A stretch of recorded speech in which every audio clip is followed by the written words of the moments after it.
നമ്മൾ പണ്ടത്തെ ഉമ്മമാരൊക്കെ വിറകടുപ്പിൽ വെച്ച് തരുന്ന ഇറച്ചിക്കറിയുടെ അതേ ടേസ്റ്റിൽ നമുക്ക് ഗ്യാസ് അടുപ്പിൽ ഇറച്ചിക്കറി വെച്ചാലോ. ആദ്യം ഒരു കടായി വെക്കുക.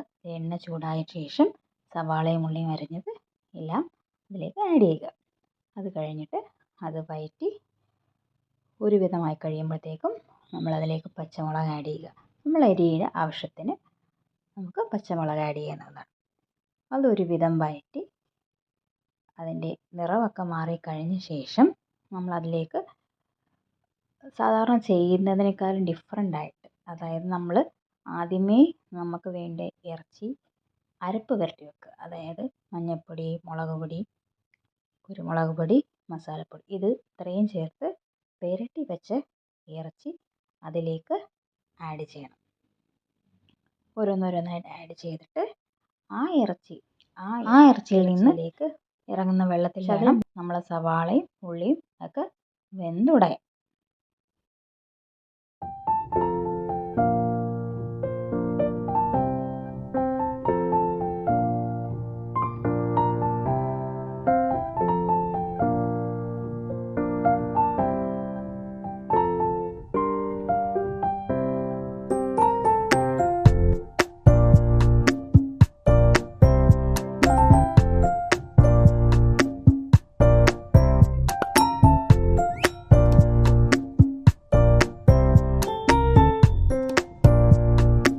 വീണ്ടും ഇതിലേക്ക് ഒരു തക്കാളി അരിഞ്ഞ് ആഡ് ചെയ്യുക.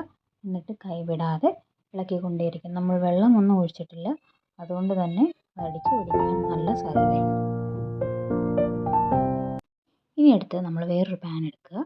അതിലേക്ക് വെളിച്ചെണ്ണ ആഡ് ചെയ്യുക. അത് കഴിഞ്ഞിട്ട് നമ്മൾ ചതച്ച് വെച്ച ഇഞ്ചിയും വെളുത്തുള്ളിയും നമ്മുടെ ആവശ്യത്തിനുള്ള എടുക്കുക. അതിലേക്കിട്ട് വഴറ്റുക. വഴറ്റി ഒരുവിധമായ ശേഷം നമ്മൾ അതിലേക്ക് ആവശ്യത്തിനുള്ള പൊടികൾ ചേർക്കുക.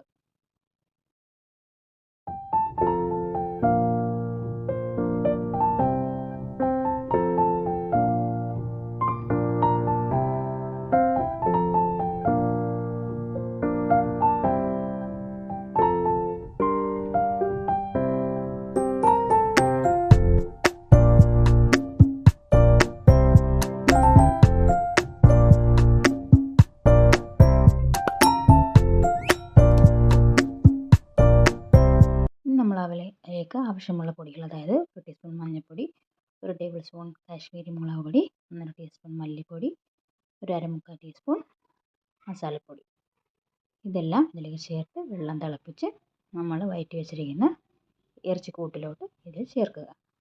പിന്നെ നമുക്ക് ആവശ്യത്തിനുള്ള കറിവേപ്പില ചേർക്കുക. അത് വീണ്ടും ഇളക്കുക.